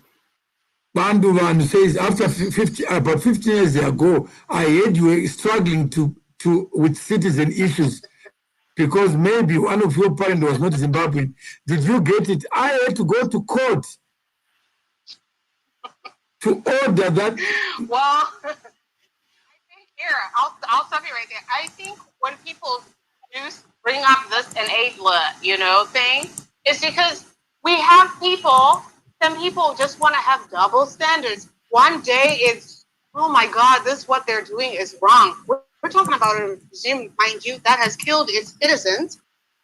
Genocide in the 80s, nothing was done about that. No justice. Those people of Matabele and the Midlands have not seen any justice to what happened to them. And then fast forward to today, you have people who one day they want to say, oh my God, this government, they've committed these atrocities. And then tomorrow, they're saying, oh my God, why should we need to, so-and-so is doing wrong. We need to work with these people. We should do this, praising them. Like, we're praising these people that have done all this wrong, and there's been no justice, no accountability. That's what I find is wrong, and that's where the term enabler comes in, because why are you covering up for people who've committed mass atrocities over and over? And the reason why they continue to do it is because we have people in high places in society, not necessarily like leadership or whatever, but in society, who will stand up and actually give praise to these, dictators and the junta and what. But Lydia, if we say these people are wrong, we need to stand on that. No, do you see? That's the difference with people there in Africa and the first world. And wrong is wrong, until it's corrected. Justice is seen, then we can one day, so-and-so is wrong, the next day you're praising them. No, Lydia, do you appreciate that we need to know each other? And just knowing each other is a good start. And then we can then be able to know each other's experiences. And that's a conversation. Well, okay, maybe, but I don't think necessarily so. Just some flat out things like truth and wrongs and rights. No, I'm saying is there's nothing wrong like you stepping forward. We're talking. It will be bad for us to throw stones at each other. Yeah, and then when you hear me, okay, go ahead. I mean, so I think I want to drop off and give others a chance. Hey. No, you are the best voice to people who call us names. So Lydia, I'm very dignified. No, I'm not an enabler, but you call me an enabler because what you hear when I talk is somebody who is enabler. Okay, so Lydia, what qualifies? Yeah, okay. Because I've had this discussion with quite a lot of people to say, does it mean that, for example, if I am to be appointed today as minister in Emerson Mnangagwa's cabinet, does that make me an enabler? Or if I support government programs, does that make me an enabler? Or if I agree with some of the things that they're doing, in as much as I don't like them as people or what they stand for, am I an enabler? So maybe this enabler thing, what qualifies one to be branded an enabler? Because it's something that can easily be thrown around. I mean, the witch hunt that happened, for example, in Boston back in the days, right? Where anyone can call anyone a witch, right? This is like witch hunting. So what is an enabler, and what are the delimitations? That's my question, because it's very fuzzy. It's not well demarcated to say what qualifies one to be one. Okay, I think it's actually very clear, very simple and straightforward. If you join, just going in to say you are aware that there's been no change, and you go right in there and fit in. What is it exactly you're bringing to the table? You're not objecting to the ills that are going on. You just want to go there, maybe with your good name, and you're sort of then trying to sanitize this dirty, brutal regime That's being an enabler. I'm sorry to say. So Mr. Mawere is always on the government case. He's always on the opposition's case. He's objective from his own perspective. Does that make him an enabler? That's my question. Because I think he's one of the biggest critics of government in my view. I kind of missed what you're saying. You were breaking up. No, he's saying that I have been in courts, more than 25 court cases with the government of Zimbabwe. And I've been one of their critics. And I've also been critical of the MDC, not the MDC as a party, but of members of the MDC. And he says, am I an enabler for both MDC or ZANU-PF, or you decide you have the right to call me enabler of what I may say? I'm simply saying, let's decide where we stand and stand there and make a decision that here's where we're going to stand. This is what we believe in, and these are our values, and actually stand there and not waver. This wavering business is what's getting us nowhere. No, maybe we can talk about you are saying I'm wavering. You can point where I've wavered. And then you can say... I'm not necessarily talking about you. I'm just generalizing. In general, people out there. No, yeah, I'm saying it would be best because I would know what I've done wrong. Okay, Lydia, do you consider Mr. Mawere as an enabler? Let's do a case study of Mr. Mawere. So, is he an enabler? I don't know very well, and I don't know what purpose it serves here on your show. I think we're now just kind of getting it down to personal, which is... No, we're saying, let's use him to try and define what an enabler is. So we're using him as a specimen for analysis, right? Isn't that a scientific way of doing things, to say, okay, you know what, there's a case. Let's see if we have the test of enablement, where does it fall? You know, basically that's it. Look, the thing is, you asked me basing on what I know. I don't think I know too much. I can't say I know too much about him. I've watched him quite a few times on his shows because I kind of do follow you, you know. Sometimes you say some sensible, but then sometimes you say some really conflicting things, and then it just gets lost, you know, like what message are you really trying to portray as like an elderly person or you know, an important, you know, a figure that some people, you know. No, maybe you say you said one thing. There, it gets hazy. That's all I'm saying. It gets hazy. But I'm saying is maybe it would help others where you say I've said something hazy, then you can just pinpoint and say what. That's a difficult pinpoint. You say a lot of hazy things, though. That's the truth, and I'm not trying to insult you. You know what I'm saying? That's fine. People say, "Can you just say something straightforward?" Because you do say a lot of hazy things. Okay, I'm saying if there is something that is hazy, you correct me and say, like Bandu says, you are a self-contradicting person. Then tell me that's his. Yeah, you do. Yeah. So sometimes I'm communicating something. I'm going to continue with the show, and when you say something, I'm going to point it out. Yeah, just point it out and say, put a red card and say, can you explain yourself? Yes.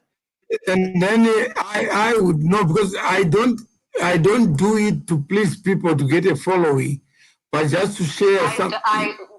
Exactly. Everybody's saying anybody's here to please. Yeah, so I'm saying is if I've offended you and I don't know that I'm offending you, I'll continue to say things that may sound crazy to you because I actually don't know. I will point it out. No, that's a good start. Okay, gentlemen. Okay, thank you very much. Thank you, Lydia. So So now, I mean, there's a difference between making noise in the media, making noise in social media, and actually achieving things on the ground. So from a record perspective, you find that Mr. Mawere has taken many cases against the Zim government, and has won or lost them, but but he's pushing on the ground, right? And we see real evidence, right? Things like dual citizenship for South African Zimbabweans in South Africa, and all those kind of issues. Those are real issues that affect real people on the ground. So the question is, for us to actually achieve the progress that we need, what vehicles are we supposed to use? Can we use the legal route where we're saying anything that we feel is invalid in the Constitution, let's take it up to the courts and let's push our desire to have a truly representative institution that serves the people. So, if I may ask, how many of you out there have actually taken the government to task in a pragmatic manner, where you've actually written documents, sent them to court, and fought whether you won or not? Or we just talk about it on social media and go back into our little caves and hide instead of actually pushing for real change? What vehicles can we use besides the legal, if I may ask? That's a question to everyone, by the way. So I think, even thank you, Mr. Zobo. We did go through a number of issues. Somebody says people were shot on the streets, and this guy comes here with a boring face, change my face, tells a lot of garbage. That is according to Agrippa. Mr. Mawere, change your attitude, and you are not for Zimbabwe. So I am not for Zimbabwe. He is for Zimbabwe, Agrippa. So tell me what it means to be for Zimbabwe. Then we can all learn from him. Because he is the face of Zimbabwe. He is the voice of Zimbabwe. He knows what face we should have. So perhaps I should go and have a different face, and then I should tell a lot of sense, because what I say to him does not make sense. Mawere, follow the people. Where are the people? So that I follow. I get my Nico. If it's a woman, this my Nico is the one who has the people, who knows where the people are. I'm just a fool who doesn't know. Mawere is neither cold or warm. He's lukewarm. Speak up for the people. I've never gotten anyone to send a message to me. I've given my number there. That's why Lydia called. If you want me to say something on your behalf, tell me. So that when I come in here, I say something. Then do you still believe in the court? There's no other thing I can do except be violent on Twitter or on Facebook or whatever it is. It doesn't yield any results. The red guy is mature. Mr. Zobo is mature. I'm an infant. Many people's lives are in danger. People's lives are in danger. Education, I think you have experience. Mawere, when you took to court, did you achieve anything? Yes. There are judgments, you can see them. Some were failures, you can see them. And make your judgment yourself. Oh my God, there comes the witch. Unenge urukunyengerera Mari. Stand up for the people. People are dying, so I should be the one who is the most of what the people are, what the people think. I don't know how to do that because I don't know where the people are. If you are there, you can do it yourself. We have done a lot of far as engaged international community and leadership of nations where we are. A lot, I tell you, we are not Jim, but we play our part where we are as much as possible. That's media, that's fine. I'm not there to compete with what you're doing. And Jumaye yangu, yes, Benson, how far na told Mfarimbo? I don't know who's called Mfarimbo. It's all over the news, Mr. Mawe, during the lockdown. People are dying of hunger. So what can I do? What do you want me to do on this show? Let's treat the hungry, yes. Let's have a campaign, lead it. So that we can have a show just to talk about how do we mobilize resources so that they can get to people. Because individual people are doing what they can. And speak against human rights. I've been doing that.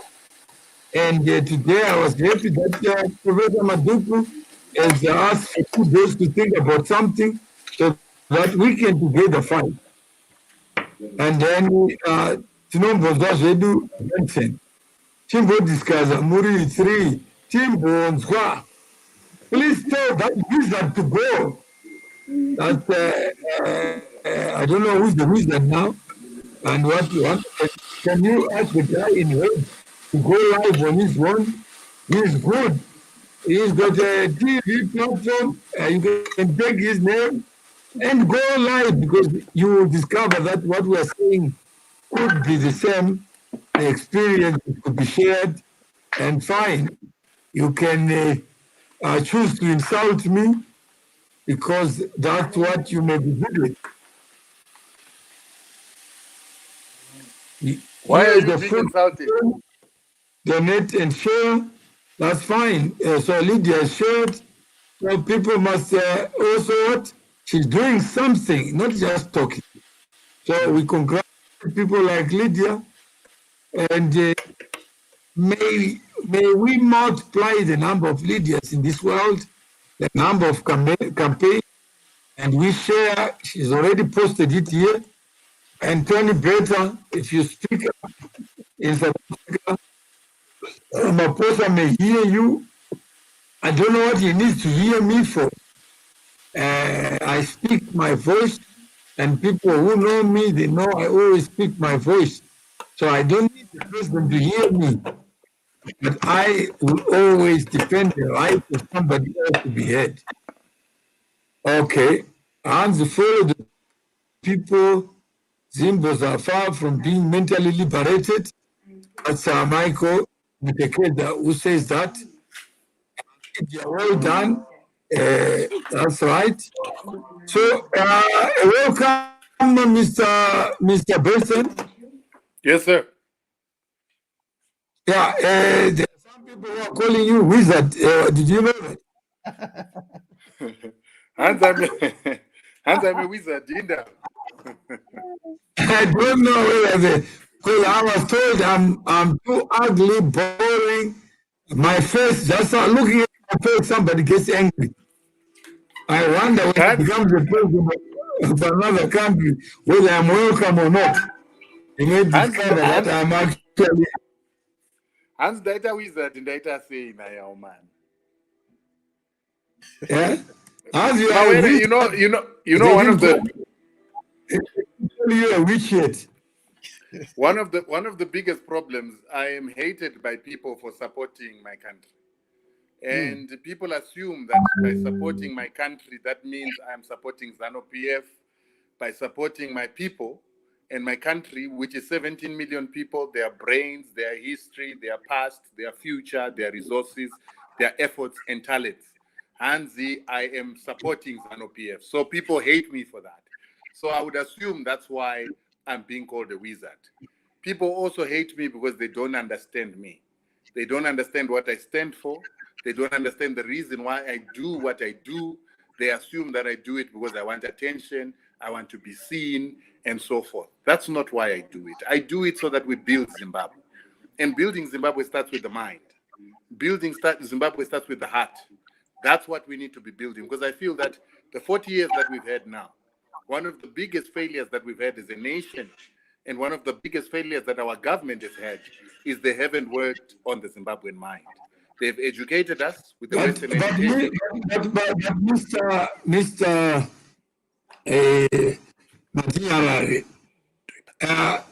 where do you stand on injustice? Well, like Do you everybody else, I believe think that the Zimbabwe government, which is comprised of ZANU-PF members, is at fault for anything? yes, Zimbabwean government has got faults like any other government.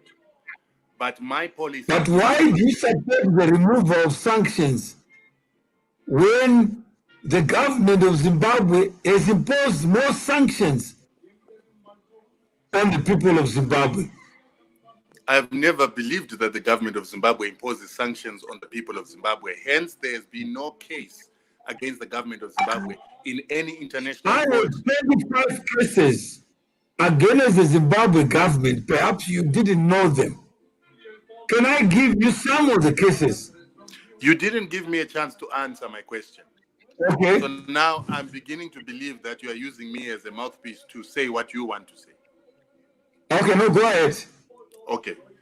I don't believe that the Zimbabwean government has been taken to any international court or the Human Rights Council for any violations of human rights. That's not to say that the government of Zimbabwe does not err.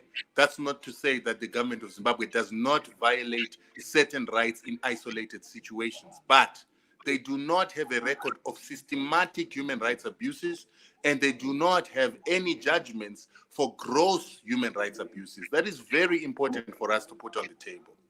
And this mantra, and this mantra that the Zimbabwean government abuses human rights, which has been made a justification for the illegal sanctions that happen to be a gross human rights violation and a crime against humanity according to the UN and according to the Human Rights Charter, becomes problematic.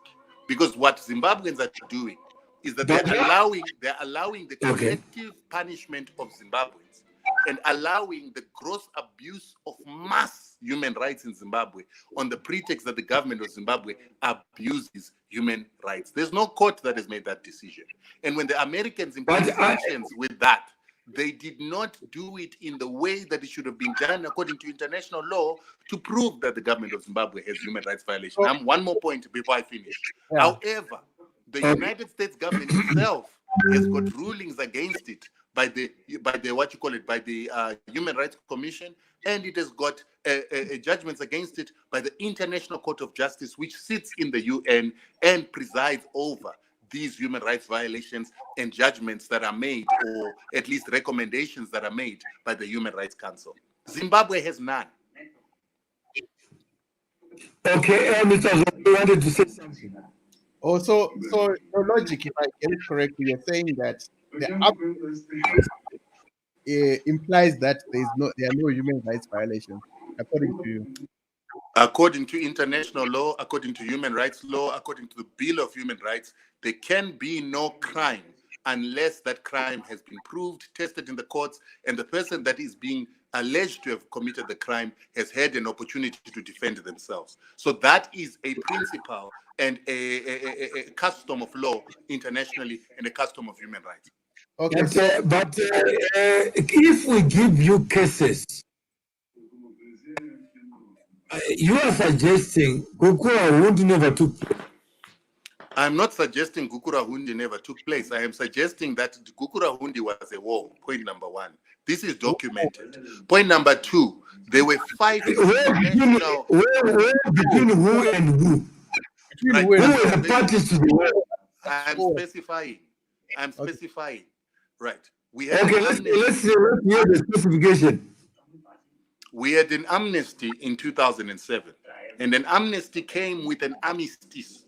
An armistice means that 2 or more sides put down their weapons in order to negotiate and to secede from war. And there were more than 2 sides that were involved in Gukura Hundi. Now, first of all, there were 5 international reports, independent international reports. One was the CIA. There was the CCJ by the Catholic Commission. There was the international, there was the Lawyers for Human Rights, and there was the Bulawayo Legal Project. all these people created reports that talked about the sides that were at war. The South African government was destabilizing Zimbabwe. While destabilizing Zimbabwe, as they did in Mozambique and as they did in Angola, they created a rebel movement in Zimbabwe that they were funding that was called Super Zap. Okay. A lot of You have technology of this. Come again? What if civilians lost their lives, unarmed civilians who were massacred?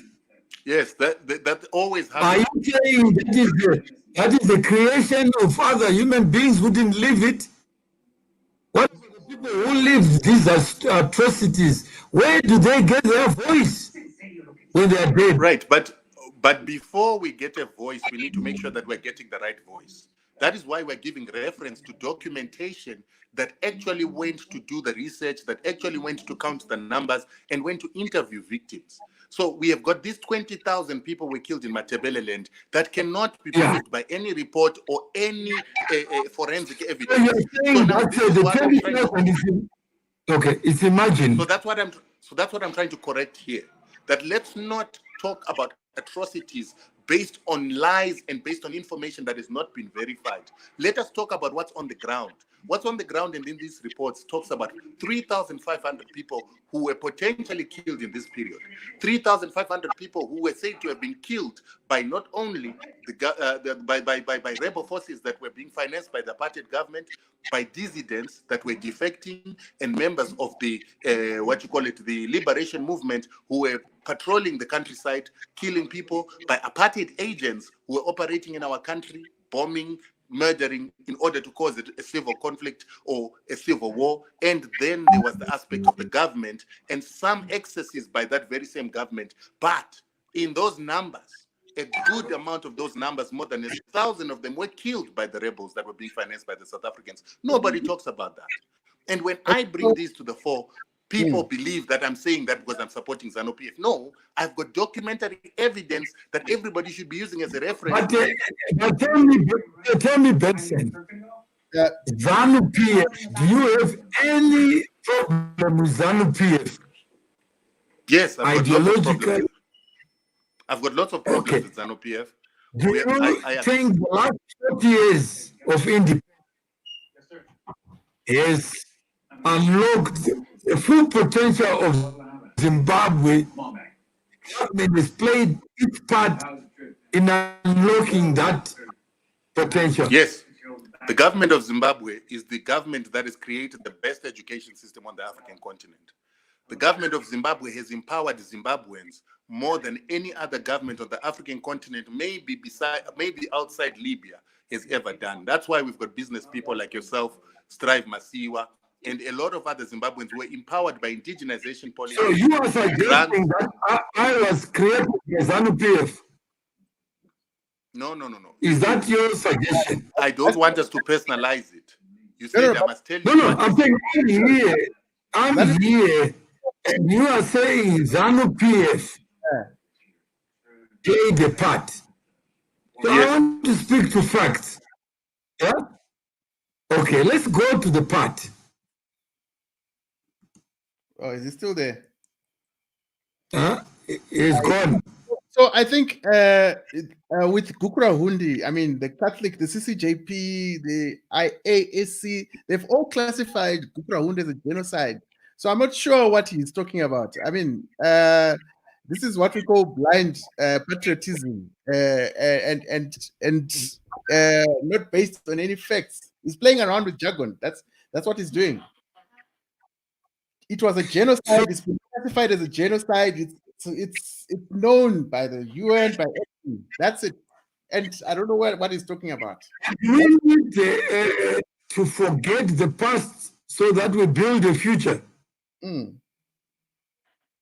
So, and even the education system, is he talking about the character of the past?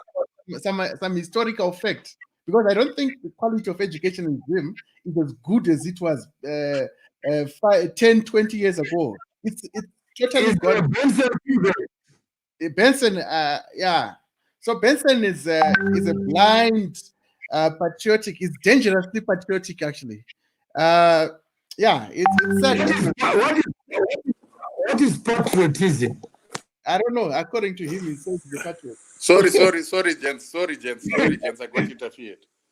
All right. So, Benson. Continue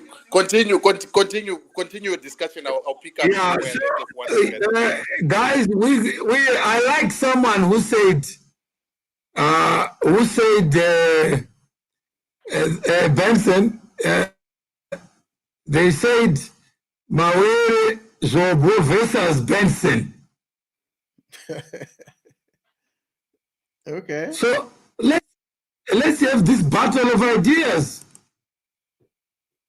Let's get Benson where he gets his facts, fiction from. Let's confront the demons for what they are. Zimbabwe is on its knees, yet Benson sees Zimbabwe somewhere way out. People are suffering, and he says self-inflicted. That sanctions are the cause, yet is blind to any sanctions imposed by the government. So unless we have a shared understanding,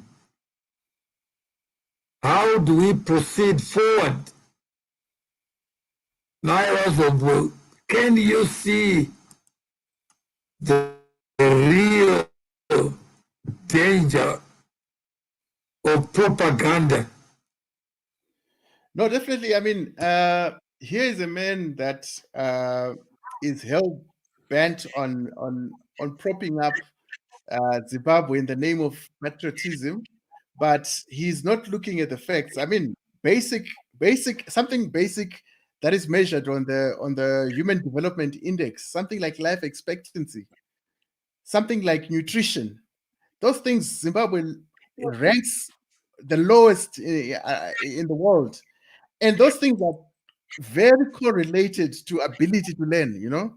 And he's giving us historical figures of the 80s, where Mugabe inherited a system that was functional. Yes, he managed to expand it with the help of churches, because churches built more schools than government in the 80s, actually, if you look at it. The Zimbabwean education system is good because of the churches that built schools across the country in the rural areas, rural boarding schools and all that, Mamishen and all that. So he's romanticizing the historical facts and trying to use that and masking that with jargon to confuse the masses and pretend that he's factual. Right now, Zimbabwe is at its knees. It's a failed state right now as we speak. Zimbabwe basics have become luxuries. So Benson should not hoodwink the people. And I'm sorry, I wish he was here to listen. Yeah. No, let's agree. Let's hear. Do you want us to have a debate with Benson? Because he seems to have disappeared. I'm not sure whether the disappearance is because he found the conversation turning not his turn. Because I've always told him that Benson is not connect because of network problems in Zimbabwe, which is an indicator of dysfunction. Yeah, he's in South Africa. So anyone interested in yes, if you are interested, then we can call Benson back.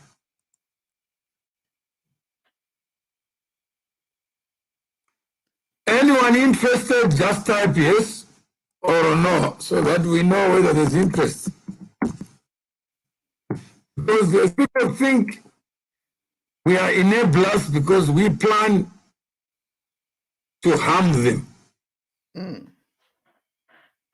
So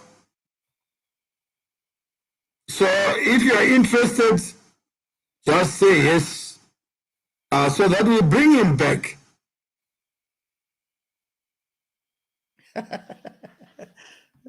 Somebody says, I thought I didn't like you, but I came to realize that I dislike Benson more. So Benson helped in being liked by Bob. Bob Mugabe, right, Mugabe.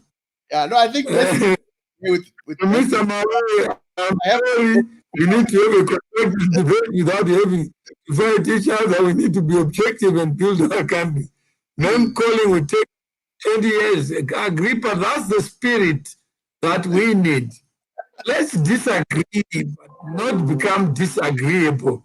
Bring Benson, who disagrees, even when common sense and reason tells him to do otherwise. He will pick something, an argument, when there is no argument. I can't fight facts. They remain what they are. There was a second war, I wasn't there. It's none of my business to argue with what happened during the Second World War. But some people like to revise and say the Holocaust was never a Holocaust. And this we have a problem with. Yeah. And you are a lesser devil, I'm still a devil. And that's what Banduanu says, because I'm guilty as charged by him.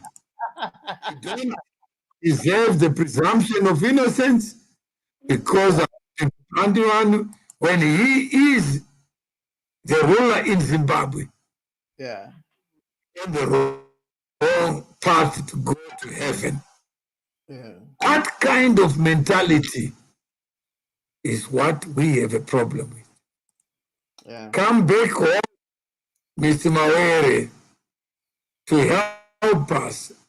I am helping you by strengthening this thinking so that a person like Benson can be eloquent in exposing what we don't want. Yeah, you know, Mr. Mawere, just my parting shot, because I have to dash off just now. I want to say, you know, I had an encounter. I had egg on my face the other year, about 2 years back. I actually got an invitation by the chairperson of the Commonwealth, Secretary General, Patricia Holland, and I sat with her, and you know, I actually sat begging for Zim to be brought back into the Commonwealth, you know, and I thought, okay, let me start a movement around that. But I was left with egg on my face, because the people that I was bidding for, in the end, were violating people's rights in the end, such that they watered down our efforts to reintegrate Zim into a community of nations like the Commonwealth. So because I sit on the Southern Africa board for Commonwealth Youth. So in the end, I couldn't push that agenda, because the people that were backing Zim, Mangagwa and these people, are fighting the efforts that we out here in the diaspora are trying to make to improve the country. In my other life, as you know, Mr. Mawere, I'm with the AU. I'm an ambassador with the AU, and it's difficult to even push agendas there, because people in silence, they know that Zim is a dysfunctional country. Whatever resolutions come out there, the implementation is never going to be realized, because there is no willingness from the leadership to respect the rights of people, and something as basic as the respect for property rights. That is the one thing that if we fix property rights, investments will start flowing in like no man's business. But alas, we have funny rules, funny laws like the Reconstruction Act, which doesn't make sense. Who would come and put their money in Zimbabwe if people don't respect property rights? So that's my 2 cents before I leave. Thank you very much for thank you very much, Mr. Zobo, and thank you for the people who have watched. We have extended it. We started with Matu, then we went into other subjects. It was never our intention to discuss the things that we discussed. Life is random. Sometimes we take it too seriously. Yeah, it's random. Yeah, and we ended up talking about many other things. And to provide a platform for you, the people, to do the things that you need to be done, and whatever voice you have, it counts. Yeah. Whatever experiences you have, it counts. Yeah. And there's no more intention on my part to be a substitute for your experiences. And Zobo, are you related to Rudo? Zobo? I don't know Rudo. Yeah, the name is Zobos, but he's not the Zobo the way you spell it. Yes. It's another Zobo. I'm not famous. Again, yeah, not the famous one, Famous but one. is the infamous, I mean, not the infamous one, Yeah, the little famous one. Yeah. So thank you very much for taking the time and to be with us. Goodbye. Sure, thank you.